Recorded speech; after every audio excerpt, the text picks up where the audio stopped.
बिस्मिल्लाहिर्रहमानिर्रहीम। अस्सलाम वालेकुम। आप देख रहे हैं फेयर टॉक अरशद मलिक के साथ। नाज़रीन, हमारा माशरा हमारी ज़िम्मेदारियाँ।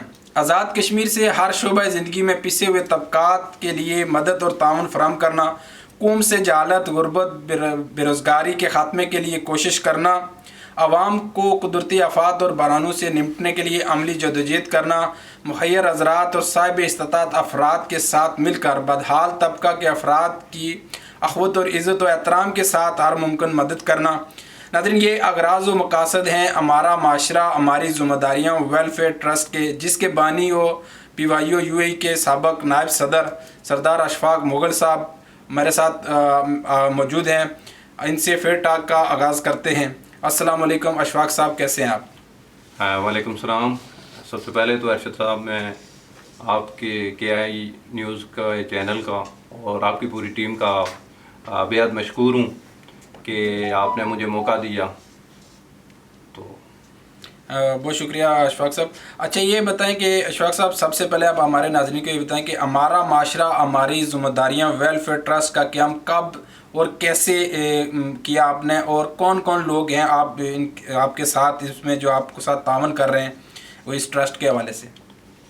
अरशद साहब, मैं आपको बताता चलूँ कि जब ये कोविड-19 का सिलसिला स्टार्ट हुआ, कोरोना वायरस का, तो शुरू से ही मेरे दिल में ये ख्वाहिश थी लोगों की खिदमत करना, इंसानियत की खिदमत करना। हम पॉलिटिक्स भी इसीलिए करते हैं कि लोगों की खिदमत की जाए। हमारा हरगिज़ इस तरह का कोई आंसर नहीं होता है कि हम पॉलिटिक्स हैं इसलिए करें कि उससे हमें कोई फ़ायदा हो। हमारी कोशिश यही रही शुरू दिन से। मेरा ये पॉइंट ऑफ व्यू रहा, नुक्ता नज़र रहा कि मैं अपने माशरे के अंदर अपने पिसे हुए लोगों की किसी न किसी सूरत कहीं ना कहीं मावनत करता रहूं और अपना रोल देता रहूं। तो जब ये कोविड-19 शुरू हुआ तो आज़ाद कश्मीर के अंदर नहीं बल्कि पूरी दुनिया के अंदर लोगों का बेहाल हो गए थे लोग। खाने पीने की अशिया नहीं मिलती थी लोगों को। तो इसी तरह हमारे आज़ाद कश्मीर के अंदर भी इसी तरह के क्राइसिस सामने आए। मैं कहता चलूँ कि आज़ाद कश्मीर गवर्नमेंट ने जिस तरह से लोगों को उस तरह से फैसिलिटेट ना कर सके जिस तरह से करना चाहिए था, जिस तरह उनका राइट्स बनता था, तो ये सारी सिचुएशन देखते हुए मैंने एक दिन अपने दोस्तों से ये मशावरत की कि इस बुरे वक्त में हम क्या कोई अपना हिकमत अमली दे के कुछ लोगों को हम फैसिलिटेट कर सकें।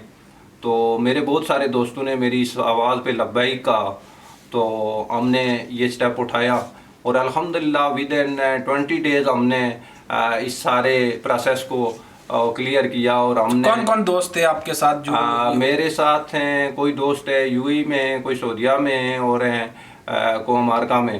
अच्छा। तो जिन्होंने उनमें से इमरान आरिफ साहब हैं और सैयद हसनैन काज़मी साहब हैं और जनाब मुस्तफ़ा कमाल साहब हैं। तो इन दोस्तों ने मुझे स्टार्ट में इस तरफ मशवरा दिया कि हम इस तरह अशफाक साहब, आप पीपल्स पार्टी का भी हिस्सा रहे और PYO का के नायब सदर भी रहे, काफ़ी सरगर्म रुकन थे, तो आपने फिर पार्टी भी छोड़ दी, इसकी क्या वजह? जब ये कोविड-19 का सिलसिला शुरू हुआ तो मेरी दोस्तों से बात हुई, क्योंकि हमारा जो नज़रिया है, जो पाकिस्तान पीपल्स पार्टी का मैनिफेस्टो है, उसमें भी ये बात लिखी हुई है और हमने हमारे मैनिफेस्टो के अंदर ये चीज़ मौजूद थी कि रोटी कपड़ा और मकान हम लोगों से इस चीज़ का वादा भी करते हैं और इससे हम लोगों से इसी नुक्ता नज़र पे हम वोट भी लेते हैं। लेकिन बदकिस्मती से हम उस तरह पाकिस्तान पीपल्स पार्टी उस तरह का आज़ाद कश्मीर के अंदर कोई हिकमत अमली ना कर सकी।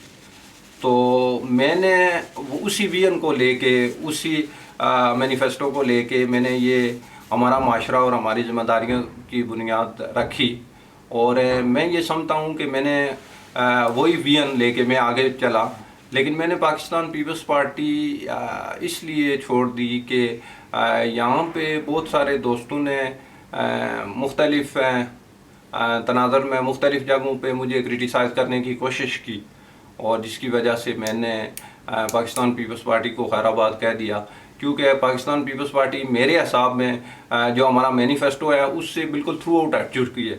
जब आप अपने मैनिफेस्टो से हट जाएं तो ज़ाहिर है آنے والے وقت میں آپ اس طرح کے لوگوں کی معاونت یا خدمت نہیں کر سکتے ہیں۔ تو آزاد کشمیر میں تو چلو ابھی پیپلز پارٹی تو خیر یہاں سے تو آپ نے اگر ایکٹیویٹیز آپ کلوز کر دیتے تو آپ نے مکمل طور پہ پارٹی چھوڑ دی، تو ابھی آگے کیا ارادہ ہے آپ کا؟ کسی آگے میں نے ابھی تک کسی پولیٹیکل پارٹی میں اعلان تو نہیں کیا، لیکن ایک فرد ہیں وہ آج کل منسلک ہیں پیپلز نون لیگ سے، سردار طاہر اقبال صاحب، وہ مارکا میں ہیں۔ میرا انتخاب ان کی طرف ہے۔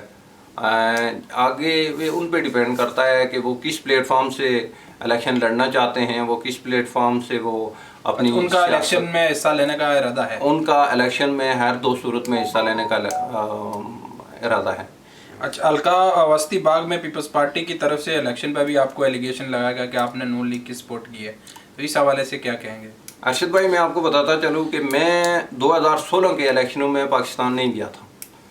میں کو اپنے کاروباری معاملات پہ میں پھنسا ہوا تھا، تو سردار قمرالزمان صاحب نے جب اپنی الیکشن کمپین کا آغاز کیا تو انہوں نے بھی مجھے ایک بار کہا، اور اللہ مغفرت کرے سردار راشد قمر صاحب ہیں جو اللہ کو پیارے ہو گئے، انہوں نے بھی مجھے کال کی، تو میں نے ان کو 2 ٹوک لفظوں میں یہ بات کہہ دی تھی کہ میرے پرابلمز ہیں، میری کچھ پریشانیاں ہیں یہاں پہ، تو میں شاید الیکشنوں میں نہیں آ سکتا ہوں۔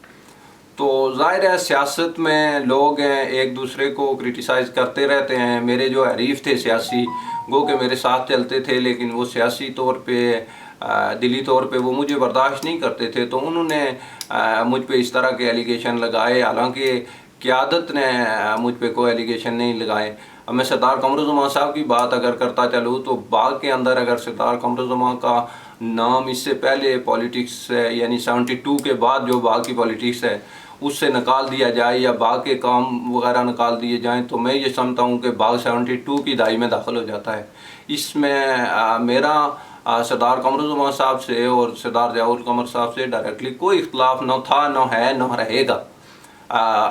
ہوا یہ کہ ان کے جو آگے اہلکار ہیں یا کوئی لوگ ہیں جو جن کی میں یہ سمجھتا ہوں کہ اگر میں وہاں پہ ہوتا تو میری عزت نفس بھی مجروح ہوتی اور میری وجہ سے ان کو بھی نقصان ہوتا، تو میں نے یہ فیصلہ کیا کہ میں ان کو فری چھوڑ دے دیتا ہوں۔ آپ کا ڈائریکٹ رابطہ آپ کا قائدین کے ساتھ ہے، تو آپ دوسروں کے مطلب کارکنان یا ان کے سہولت کار کہہ لیں جو بھی آپ کہتے ہیں، تو ان پہ تو آپ اختلاف پہ تو پارٹی چھوڑنا کوئی مناسب بات نہیں ہے نا؟ ایکچولی بات یہ ہے سر ارشد صاحب کہ آپ نے یہ بڑا زبردست پوائنٹ ریز کیا ہے۔ بات اصل میں یہ ہے کہ وہاں پہ میں تو موجود ہوتا نہیں، تو ظاہر ہے میرے دوست اقارب وہاں پہ ہیں، اور وہاں پہ ایک ہمارا سسٹم تھا، وہ سسٹم ہمارا ایکچولی ڈی ریل ہو گیا۔ کسی بھی پولیٹیکل لیڈر کے ساتھ ہیں جب سیاسی سیرت رکھنے والے، شعور رکھنے والے کارکن ارد گرد سے لیفٹ رائٹ ہو جائیں، تو جب پالشی اور مالشی نزدیک آ جائیں تو وہ ظاہر ہے لیڈر کو بھی خراب کر جاتے ہیں اور اس کی ساخت کو بھی برباد کر دیتے ہیں۔ باغ میں آئندہ جو الیکشن آ رہا ہے اس حوالے سے آپ کیا سمجھتے ہیں کہ کیا صورتحال ہوگی؟ ارشد صاحب یہ بھی آپ نے بہت اچھا ایک سوال کیا ہے۔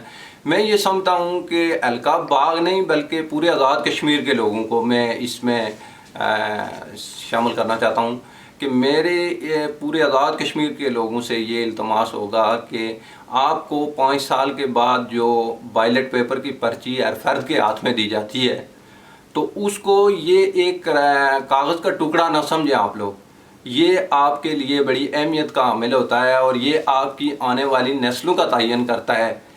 آپ ہرگز کوئی دوست اس کو اپنی ناک اور اپنی برادری کے نام پہ قربان نہ کرے، بلکہ ہر اس آدمی کی سپورٹ کرے جو آنے والے وقتوں میں ہماری آنے والی نسل کو، ہمارے جو انفراسٹرکچر ہے اور ہمارے آزاد کشمیر کے اندر ہیں اس ٹائم میں برا حال ہے، یعنی بہت ساری خامیاں ہیں۔ یہ بہت لمبی ڈیبیٹ ہے، اگر میں اس میں چلا جاؤں تو میں ہر اس نوجوان کو، ہر اس ماں بہن بیٹی کو، مطلب مستقبل میں آپ کا ارادہ اب مطلب ان کے سردار طاہر اقبال صاحب کے جدھر وہ جو وہ ڈیسیژن لیں گے آپ ان کے ساتھ ہیں؟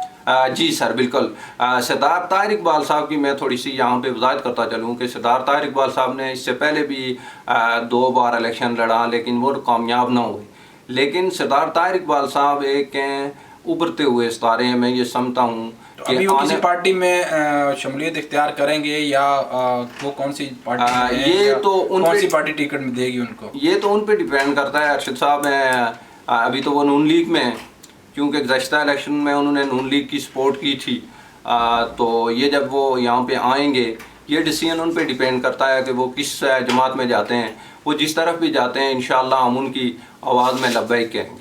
अच्छा, आप तो एक वेलफेयर ट्रस्ट भी चला रहे हैं और नौजवानों के साथ ज़ाहिर है आपका रिलेशन भी है, तो आप क्या मैसेज देंगे नौजवानों को इस हवाले से? हमारा वेलफेयर ट्रस्ट का ये है कि इसमें मैं ये समझता हूँ कि ये हर एक नौजवान को इसमें बढ़ चढ़ के पार्टिसिपेट करना चाहिए।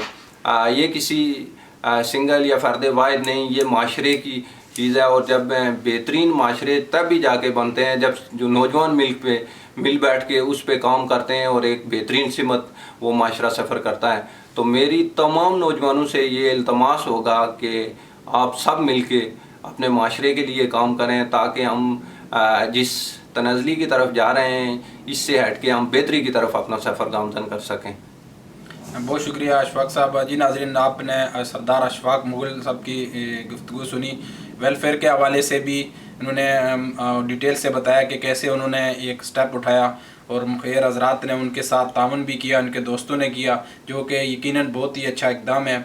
और अभी नेक्स्ट प्रोग्राम में किसी और मेहमान के साथ एक बार फिर हाज़िर होंगे। तब तक के लिए इजाज़त दीजिए। अल्लाह हाफ़िज़।